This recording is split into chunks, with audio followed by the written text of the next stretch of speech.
কেচিম্যান। হ্যাঁ দাও। এটা হলো কেচিম্যান আমার। আসসালামু আলাইকুম, আমি মনি, আমার পুচুদের মা। আজকে আমার বাড়ি ও বাগানের দ্বিতীয় প্লটের দ্বিতীয় পর্ব দেখতে থাকেন। কমলা এই যে এটা বাদা লাগবে।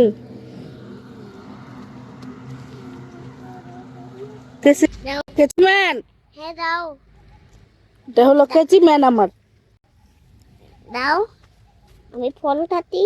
ফল কাটো না, খাও। এটা খাওয়া ভালো বাবা, খাও। ইয়াম্মি, খাও।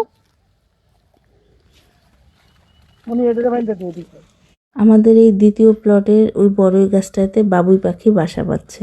তো এটা আমার হাজব্যান্ড বুঝে নেয়, ও ভাবছে এটা নাকি ময়লা, তো সেটা নাকি ছিঁড়ে টিড়ে ফেলে দিতে গেছে। তখন দেখতেছে ভেতরে নাকি 3টা বাচ্চা। ও আবার কি করছে, পাখিটাকে সুন্দর করে দড়ি দিয়ে মানে বাসাটাকে সুন্দর করে পেঁচাইছে, পেঁচায় আবার ডালের সাথে সুন্দর করে বেঁধে দিছে। এখন আর ঝড় বাতাস আসলেও হচ্ছে ওই পাখির বাসাটা পড়বে না। ও তো প্রচুর এই পাখিটাকে ভালোবাসে আর কি। আর এটা হচ্ছে আমার আতা ফলের গাছ, ফুল চলে আসছে মাশাআল্লাহ। আমরা দুজনই আসলে প্রকৃতি প্রেমী, এটা কদম গাছ না? এই যে কদম ফুল না? হোক, মাইরেন না। এটা হচ্ছে আমার আরেকটা কমলার গাছ। 3টা কমলার গাছ ছিল, একটা মারা গেছে, আর লাগাবো না, ভাবলাম 2টা আছে এটাই থাক। তারপরে লিচু, আর এটা হচ্ছে অরবড়ইয়ের গাছ। এই অরবড়ই আরও অনেক আগ থেকেই ধরে। এত ছোট ছোট গাছে ফল দেখে আসলে কি যে শান্তি। আর এটা একটা বিদেশি প্রজাতির আম। আমি আসলে বিদেশি আমগুলার নাম এত মনে রাখতে পারি না, মানে গুলাই ফেলি কোনটা কি।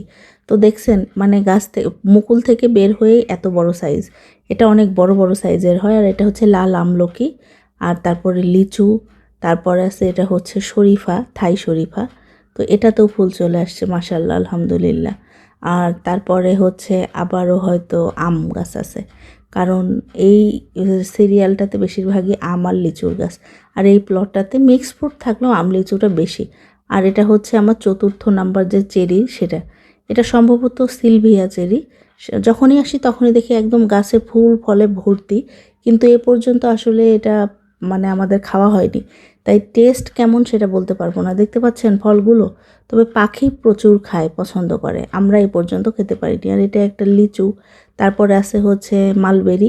এখানে 2টা মালবেরির গাছ একই সাথে লাগানো। আমার হাজব্যান্ড 2টাই কিনবে, তার ভাল লাগছে। তো আমি আবার বললাম যে আচ্ছা ঠিক আছে, যেহেতু একই ফল, একটা একটু সাইজে ছোট হয়, একটা একটু বড় হয়। যেটা বড় হয় সেটার গাছটাই ওই যে পাশেই ছোট, ওটা হচ্ছে লং মালবেরি। তো যাই হোক, এটা যখন হয় তখন গায়ের কালারটা সাদা হয়। তারপরে হচ্ছে একটু বড় হলেই এটা মানে সব সময়ই লাল থাকে। তবে পাকার আগে এটা একদম ডিপ মেরুন বা একটু কালচে টাইপ হয়। আমি ছিঁড়ে দেখাচ্ছি আপনাদেরকে। এরকম কালার চেঞ্জ হলেই বুঝতে হবে যে এটা খাওয়ার উপযোগী, টক মিষ্টি খেতে আর কি। তো এই যে পাখি খেয়ে খেয়ে রাখছে, দেখছেন, আমি যে দেখাচ্ছি। তো এই যে ছোটটা হচ্ছে লং মালবেরি, আর এটা হচ্ছে নর্মাল মালবেরি। তো তারপরে আছে হচ্ছে আরেকটা আমের গাছ, এটাও বিদেশি প্রজাতির আম, আমি নাম বলতে পারবো না। এখানে গর্ত করে রাখছে, আরেকটা চারা লাগাবো, ফলের চারাই লাগাবো। তারপরে লিচু, তারপরে আবার আম। আর আমের গোড়াতেই আছে হচ্ছে ছোট এলাচের গাছ আর একটা ফুলের গাছ, যেটার পাতা চিকন ওটা এলাচ, আর যেটার পাতা বড় সেটাও ফুলের গাছ। আর এটা হচ্ছে বাংলাদেশি মাধবী ভ্যারাইটি, যেটা সেটা পেয়ারা। আর এটা আছে হচ্ছে আমার কাটা গোলাপ, তারপরে একটা সবুজ ভিয়েতনামি নারকেল, আর এটা হচ্ছে থাই মাধবী। তো এটাতেও ফুল আসছে। তো যাই হোক, এবার হচ্ছে আমার পুরো, আর এই যে নয়নতারা ফুল, মানে এটাকে মিস করে ফেলছিলাম। আর ওই যে আমার বাড়ির প্লট, আর এটা হচ্ছে সেকেন্ড প্লট, এটা মেন রোডের পাশেই। তো এবার হচ্ছে পুরো বাগানটা একটু আপনাদেরকে ঘুরিয়ে দেখাই। আর টাইটেলে যেটা বলছি, ওটা আসলে মজা করেই বলছে, কারণ অনেককে দেখি তারা ভিডিও মেক করে যে ফেসবুকের টাকায় বাড়ি, ইউটিউবের টাকায় বাড়ি। এজন্য আমি জাস্ট মজা করে বলছি, কারণ আমি তো ওরকম ভিডিও কখনো বানাতে পারবো না, কারণ এই বাড়িটা আমার হাজব্যান্ডের টাকাই করা হয়েছে। তো এই জন্যই জাস্ট মজা করে বলছি, কেউ সিরিয়াসলি নেবেন না। তো আজকে এই ছিল ব্লগ। কেমন লাগলো অবশ্যই কমেন্ট করে জানাবেন, ভালো লাগলে একটা রিয়াক্ট কমেন্ট করে দেবেন, সাবস্ক্রাইব করবেন। সবাই ভালো থাকবেন, আজ এই পর্যন্তই, আল্লাহ হাফেজ।